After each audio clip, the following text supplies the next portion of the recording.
Reality TV is the best thing to watch in order to improve your English. Huh? In this video, I'm going to tell you why, and I'm going to share a few shows that I've been hooked on recently. Oh, hooked on is to be addicted to. Yep, we've all been there. I know what you're thinking. Seriously, Lewis? Reality TV's awful. It's all fake. Well, you're probably right, but for me it's a bit of a guilty pleasure, and at the same time it's incredible for improving your English or other languages. But why? Firstly, watching films or series can be really challenging, what with the special effects, the background noise, and it's difficult to focus on the dialogue. Secondly, a lot of films and series can tend to use outdated language, lots of descriptive words that nowadays we don't really use, and it doesn't form part of our daily language. As a result, it's amazing for advanced students and people who really want to push themselves, but sometimes it can be overwhelming with all these new words and expressions. That doesn't really happen with reality TV. Yay! Reality TV shows feature people speaking in natural, spontaneous ways. It's not scripted, at least not completely. And the slang and expressions they use, we know they're actually used nowadays in people's day-to-day lives. With this kind of program, it feels almost as if you were actually there, speaking to the contestants in real time, engaging with these topics, arguments, or discussions that they're having on the show. That said, it's true that a lot of these programs can be really cringy. They make me cringe, speaking about love and embarrassing situations where sometimes I'm embarrassed and I need to put a cushion over my head because I can't bear to see their reactions and see what's happening. But at the same time, like I said, it's my guilty pleasure and I'm kind of hooked. Even if I need to cover my face, I still want to find out what's going to happen next. Ooh. Oh. So, what shows do I recommend? My first recommendation is Love is Blind.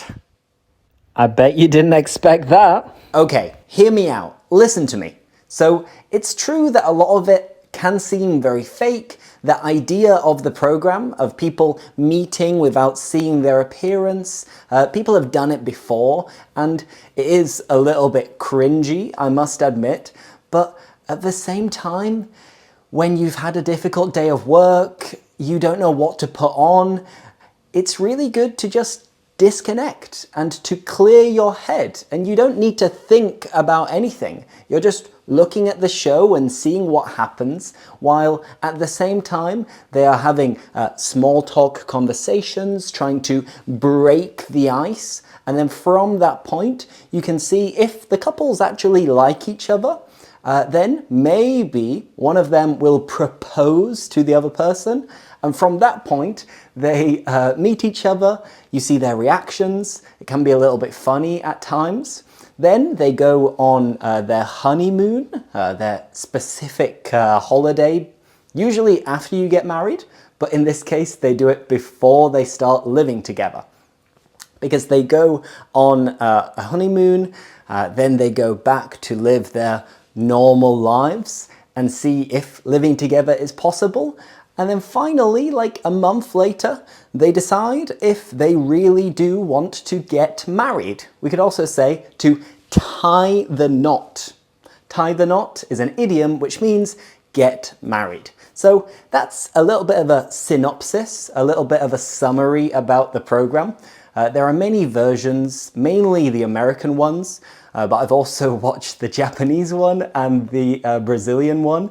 So yeah, you can tell I'm a little bit addicted. I'm a bit hooked on Love is Blind, but check it out. Let's see if you like it. My number 2 recommendation is The Trust, a game of greed. Money, money, money! So a trust is like a committee, a group of people who are going to take care of an amount of money. And they basically have a treasure chest of 250,000 US dollars. And there are 13 people who are currently sharing this money. Then every night or every couple of nights, they choose if they want to vote someone out of the house and off the program. And in that case, when they do this, the money multiplies. It increases per person. So there are clear advantages that you can get from this, but it shows that you're being greedy. You don't want to share the money with all of the contestants. During this time, there are some cool activities and tests to see if the people trust each other. And you find out who, in the end, will take home the money and how much money they will take home. So that's the concept. It sounds simple, but it's really interesting as like an experiment about human beings to see how greedy they are and how much money means to them, and how they can build relationships with different people. They build alliances with certain people in order to vote them off the program, which they don't have to do. It's completely optional. They don't need to vote at all, and they all make money. But you know, human beings, we can be a little bit selfish and a little bit greedy, and this program is clear evidence of that. But I'm not going to give you any spoilers. Check out the program, The Trust, A Game of Greed. I promise you'll get hooked. I think you'll get into it. And you'll see that many people are two-faced. They say one thing to one person, and then they say the complete opposite thing to another person. People are liars. My third and final recommendation is The Circle. The Circle. That's a weird name. To be honest, to tell you the truth, I haven't watched this in English, but I have watched it in French and Portuguese. And my French and Portuguese aren't very good. It's kind of pre-intermediate. I can have basic conversations, but I can't really get into deep topics in a fluent manner.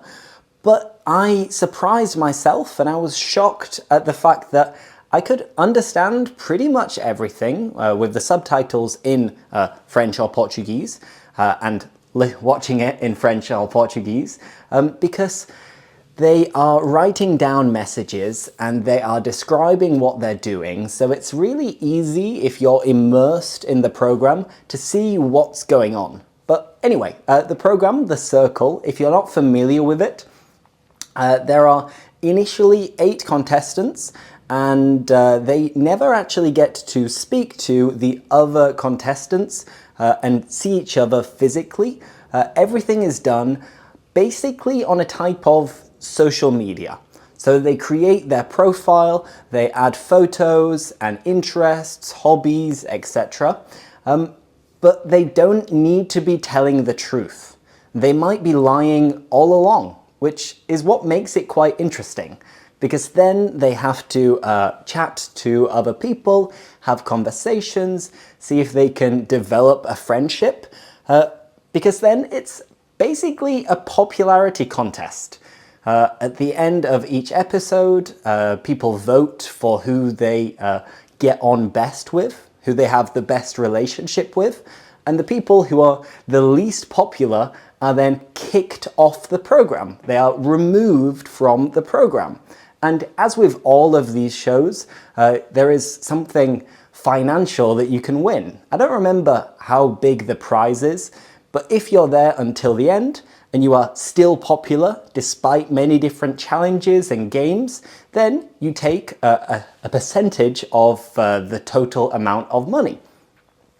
So it's interesting, it's good to practice your English because people are often describing what they're doing, they're reading out the messages that they're sending to the other contestants, and once again, it's kind of addictive.